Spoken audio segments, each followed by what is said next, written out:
పడుతున్నారు. ఒకసారి మాట్లాడదాం రామారావు గారు, మళ్ళీ మీ దగ్గరకు వస్తాను. బీఆర్ఎస్ నుంచి తిరుపతి రెడ్డి గారు. తిరుపతి గారు, ఇప్పుడు కవిత గారు కొత్త జెండాతో వచ్చారు అంటే కొత్త పార్టీనా లేక పాత పార్టీకే రీబ్రాండింగ్ గానీ వస్తున్నాయి? ముఖ్యంగా బీఆర్ఎస్ ని టార్గెట్ చేస్తూ కూడా కవిత మాట్లాడారు కాబట్టి ఏం చెప్తారు? నమస్తే. ఈ డిబేట్ లో పాల్గొన్నటువంటి శరత్ గారికి, రమ్యారావు గారికి, మనోజ గారికి, పోరెడ్డి గారికి మీకు నమస్కారములు. ఏముందండి, తను ఎవరైనా ఒక కొత్త పొలిటికల్ పార్టీ లాంచ్ చేస్తున్నప్పుడు ఏం మాట్లాడతారంటే తన పొలిటికల్ పార్టీ ద్వారా ఎజెండా అయింది, ప్రజలకు ఏమ చేస్తాం, ఎందుకు స్థాపించాల్సి వచ్చింది అది చెప్తారు తప్ప ఇంతసేపు తనను వెనక నుంచి ఎవరో నడిపిస్తున్నారు అనేటువంటి అపవాదం నుంచి తప్పించుకోవడానికి బీజేపీ పార్టీని టార్గెట్ చేయడం, తర్వాత కాంగ్రెస్ పార్టీని జస్ట్ రేవంత్ రెడ్డి గారిని కర్కోటకుడు అనేటువంటి ఒక పదజాలం తప్ప కాంగ్రెస్ పార్టీని పెద్ద విమర్శించిన దాఖలాలు లేవు. బీఆర్ఎస్ పార్టీ మీద విపరీతమైనటువంటి టార్గెట్ చేసిన ఉదంతాన్ని చూసిన. రాజకీయ పార్టీలను ఎవరు టార్గెట్ చేయరండి. ఫస్ట్ పార్టీ లాంచ్ చేస్తున్నప్పుడు పార్టీ యొక్క ఉద్దేశం ఇది, నేను ఎందుకు పార్టీ స్టార్ట్ చేస్తున్నా, నేను ఏం చేయదలుచుకున్నా అని చెప్తారు. ఎక్కడైనా కూడా ఇప్పుడు కేసీఆర్ గారు కూడా సభ పెడితే ప్రజల నుంచి సీఎం అనుస్తుంటే కేసీఆర్ గారు లాంటి మహానుభావుడు వారించిండు, అట్లాంటి మాట్లాడద్దు, డిస్టర్బ్ చేయదని. కానీ ఈమె ఎంకరేజ్ చేస్తున్నట్టు కనపడింది. పార్టీ జెండాను చూసినట్లయితే బ్యాక్గ్రౌండ్ ఎల్లో అండ్ కింద ఆకుపచ్చ రంగు ఇవన్నీ చూస్తూ ఉంటాం. పేరులో కూడా సేన ఇవన్నీ కూడా ఎట్లుందంటే ఎన్డీఏలో భాగస్వామ్యమైనటువంటి తెలుగుదేశము జనసేనను కాపీ కొట్టి వాళ్ళ అంటే ఒక రకమైనటువంటి ఆ పేరులో కూడా ఆర్ స్టాండ్స్ రేవంత్ లాగా అనిపిస్తుంది, అసోసియేషన్ స్టాండ్స్ అనుమూల లాగా కనపడతా ఉంది. ఇదంతా కూడా ఒక కొన్ని అదృశ్య అంటే కవిత గారు తీసుకున్న ఈ స్టెప్ వల్ల, కవిత గారు ఈ పార్టీ స్థాపించడం వల్ల, కవిత గారు చేసిన వ్యాఖ్యల వల్ల కేసీఆర్ కి కానీ బీఆర్ఎస్ పార్టీకి కానీ ఇమేజ్ పై ఏమైనా ఎఫెక్ట్ పడుతుందా? ఏం చెప్తారు? నేను అదే చెప్పబోతున్నాండి. Please give me couple of minutes. నేను మిగతా వక్తలు మాట్లాడే డిస్టర్బ్ చేయలేదు. నేను చెప్పదలుచుకుంది అంతా కూడా 2-3 నిమిషాల్లో కంక్లూడ్ చేస్తాను.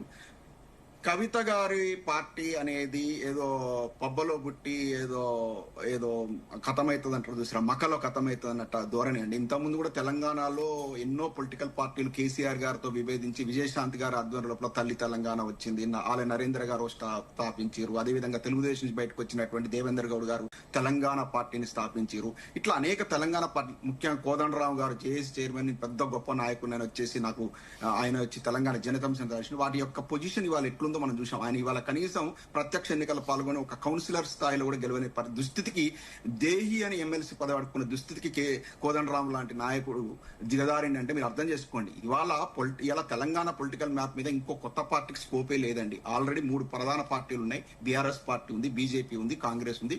ఇక ఇటువంటి సందర్భంలో ఇంకో కొత్త పార్టీకి అసలు స్కోపే లేదు. ఇట్లాంటి వ్యక్తి వచ్చి తీసుకొచ్చి కవిత గారు లాంటి వాళ్ళు అవినీతి మరకలు అంటుకున్నటువంటి వ్యక్తులు వచ్చేసి ఇప్పుడు పార్టీ స్థాపిస్తే ప్రజలు నమ్మే స్థితిలో లేరు. తెలంగాణలో చాలా బలమైనటువంటి సెంటిమెంట్ అంటే ఉంటుందండి ప్రజల లోపల. ఎవరైతే జన్మనిచ్చినరో, ఎవరైతే తన ఉన్నతికి ఇంత కారణమయ్యారో, ప్రజాప్రతినిధిగా తన ఎన్నిక కావడానికి కారణమయ్యారో అటువంటి కేసీఆర్ గారిని, తెలంగాణను చావు నోట్లో తలబెట్టి కొట్లాడి తీసుకొచ్చిన కేసీఆర్ గారిని వాళ్ళ శూలాల్లో కుచ్చుకునే విధంగా గుండెల్లో ఇట్లా గుణపం గుచ్చినట్టుగా మాట్లాడుతుంటే తెలంగాణ సమాజం ఇవాళ యాక్సెప్ట్ చేయట్లేదండి. ప్రతి ఒక్కరు కూడా చాలా చాలా చాలా కోపం మీద ఉన్నారు. మేము ముఖ్యంగా ప్రధానంగా 60 లక్షల మంది బీఆర్ఎస్ సైనికులను కూడా మేము నోరు కట్టుకొని ఎందుకున్నామంటే అట్లా మాట్లాడుతున్నా కూడా మా అధినేత యొక్క హృదయం గాయపడకూడదు. ఎందుకంటే ఆ స్టేజ్ లో ఆ వ్యక్తిని నిన్నగాక మొన్న తన యొక్క పెళ్లి రోజు అండి, ఈమె ఇచ్చిన గిఫ్ట్ ఏందండి, ఇవాళ ఈమె కుటుంబం లోపల సంబంధాలనే ఇట్లా విచ్చిత్తి చేసుకునే పరిస్థితికి వచ్చిందంటే ఈమె వచ్చి సమాజాన్ని ఏముద్ధరిస్తుందండి. ఇవాళ కన్న తండ్రిని, కన్న తల్లిని, సోదరుణ్ణి, ఇంత మందిని ఇబ్బంది పెడతా ఉంది. ఇలాంటి మాటలు మాట్లాడితే ఇవన్నీ కూడా టెంపరీ అండి. ఇంతకుముందు నేను చెప్పినట్లుగా గతం లోపల కూడా మనం చాలా చూసాం. ఎన్టీ రామారావు గారి జీవితంలో లక్ష్మీపార్వతి గారు వచ్చిన తర్వాత ఇక అందరూ అనుకున్నారు, కాంగ్రెస్ పార్టీ అనుకున్నారు, తెలుగుదేశం పార్టీ కథం అయిపోతుంది అని అనుకున్నారు. కానీ లక్ష్మీపార్వతి గారిని పెళ్లి చేసుకున్న తర్వాత అంటే కుటుంబం యొక్క సమస్యని ఈ విషయాన్ని ఎందుకు కంపేర్ చేస్తున్నంటే కుటుంబం లోపల ఏమైనా ఇష్యూస్ వచ్చినా కూడా పార్టీకి ఏం కాదని చెప్పాను. లక్ష్మీపార్వతి గారిని పెళ్లి చేసుకున్న తర్వాత ఎన్టీ రామారావు ఏ విధంగా అప్రతిహతంగా గెలిచాడంటే అసలు అయిపోయింది అనుకున్న తెలుగుదేశం పార్టీ, కాంగ్రెస్ పార్టీ కనీసం ప్రతిపక్ష హోదా రాకుండా ఓడించినటువంటి ఉదంతాన్ని చూసాం. అదే విధంగా ఇలాంటి అన్ని కవితమ్మ ఉదంతాలు ఇట్లాంటి అన్ని కూడా పార్టీకి ఏమి కాదు. ఎన్నో చూసినాం, అన్ని ప్రాంతీయ పార్టీల లోపల ఇట్లాంటి చూసినాం. స్వయంగా తెలుగుదేశం పార్టీని స్థాపించిన ఎన్టీ రామారావు గారు బయటకు వచ్చేసి ఎన్టీఆర్ తెలుగుదేశం పార్టీని పెట్టుకున్నా కూడా ఆయన సక్సెస్ కాలేకపోయిండు. అదేవిధంగా ఎన్టీ రామారావు గారి కుమారుడు హరికృష్ణ గారు బయటకు వచ్చి అన్న తెలుగుదేశం పెట్టినా కూడా సక్సెస్ కాలేకపోయారు. అదేవిధంగా వైఎస్ఆర్ కాంగ్రెస్ నుంచి వచ్చినటువంటి షర్మిల బయటకు వచ్చి చేసినా కూడా ఆమె సక్సెస్ కాలే. లాస్ట్ కు మళ్ళా ఆ యొక్క అందరూ ఇటువంటి వాళ్ళంతా కలిపి కాంగ్రెస్ అనేటువంటి గంగలో కలిసినట్టు ఇట్లా కలవాల్సిందే తప్ప వీళ్ళకు సస్టైన్ అయ్యేటువంటి పరిస్థితి లేదు. ఇవి ఏమి కూడా బీఆర్ఎస్ పార్టీని ఏం చేయలేవు. తెలంగాణ సమాజం లోపల కేసీఆర్ అనేటువంటి ఒక వ్యక్తి, ఒక హీరో, ఆయన ఎప్పటికి చరిత్రలో ఉంటాడు. ఆయనే మాత్రమే ఈ తెలంగాణ అనేటువంటి పదానికి ఆ పేటెంట్ రైట్స్ అతనికి మాత్రమే ఉన్నాయి. ఇలా పేరు మారొచ్చు, ఏముందండి, భారత్ అనేది ఏమన్నా నిషేధించబడిన పదమా? తెలంగాణ సాధించుకున్నాడు, తన లక్ష్యాన్ని సక్సెస్ అయ్యిండు. సక్సెస్ అయిన తర్వాత భారత రాష్ట్ర సమితిని మార్చుకున్నాడు. ఎందుకంటే భారతదేశ వ్యాప్తంగా కూడా ఈ సంక్షేమ ఫలాలు మేము చేసినటువంటి విజన్ అంతా కూడా ఎక్స్పాండ్ చేయాలన్న ఉద్దేశంతో, ఒక సదుద్దేశంతో పోయిండు. దాంట్లో నష్టమేం లేదు. ఏందో తెలంగాణ సాధించండి కదా, తను అనుకున్న లక్ష్యాన్ని అధిగమించండి కదా కేసీఆర్ గారు.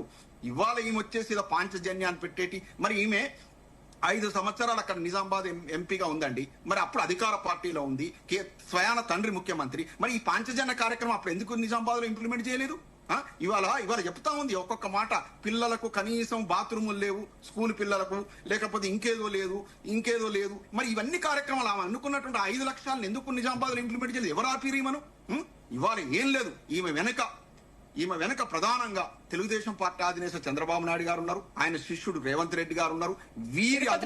రేవంత్ రెడ్డి గారు అనవద్దు, తిరుపతి రెడ్డి గారు ఉన్నారండి.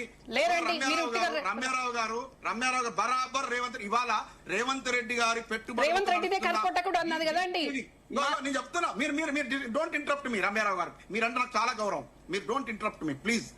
ఇవాళ వారి పెట్టుబడితో వస్తున్న బిగ్ టీవీ ఇవాళ ఈమెను మోస్తా ఉంది. బిగ్ టీవీ అధినేత నాకు స్వయాన చాలా కజిన్ అండి, చాలా దగ్గర బంధువు.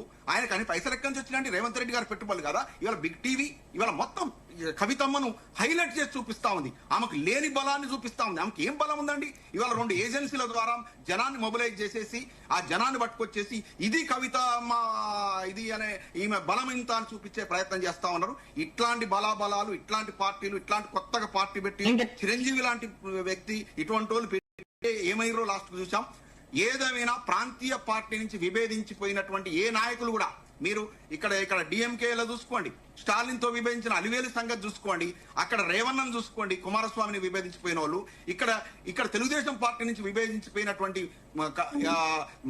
స్వయాన పార్టీ అధినేత, పార్టీ స్థాపించిన ఎన్టీ రామారావు గారి పరిస్థితి ఎట్లా చూసాం. ఇవాళ బీఆర్ఎస్ పార్టీ నుంచి బయటకు పోయినటువంటి వాళ్ళు సక్సెస్ అయ్యే పరిస్థితి లేదు. వాళ్ళు అసలు రాజకీయంగా అడుగంటిపోవాల్సిందే, మళ్ళా దేహి అని కేసీఆర్ గారి కాళ్ళు పట్టుకోవాల్సిందే తప్ప ఈమె వచ్చేసి ఈమె మాకు ఇన్ని రోజులు ఒక బ్యాగేజ్ అండి. కవితమ్మ మీద మేము కామెంట్ చేయాలంటే ఎందుకు ఆగినట్టు మా అధినేత మనసు గాయపోతాం. ఇక నుంచి మేము తగ్గే సమస్య లేదు. ఈమె మా పార్టీకి ఇన్ని రోజులు గాయం. ప్రతిపక్ష పార్టీలు లిక్కర్ రాని ఈ రాని విమర్శిస్తుంటే మేము ఎలా సమాధానం చెప్పుకోవాలని పరిస్థితి ఉండే. ఇవాళ మా బ్యాగేజీ ఇంకా నాకు అవకాశం ఇవ్వండి. చాలా ఓపిక పడుతున్నా, అవకాశం కేసీఆర్ గారు రావాలి, రేవంత్ రెడ్డి పోవాలి అంతే తప్ప కవిత వీళ్ళు అనే వాళ్ళకి స్థానం లేదు. వీళ్ళను ఎంత తొందరగా, వీళ్ళకి ఎంత తక్కువ ప్రయారిటీ ఇస్తే అంత మంచిది. వీళ్ళకి డిస్కస్ చేయడం కూడా అనవసరం అని నేను కిషోర్ రెడ్డి గారు.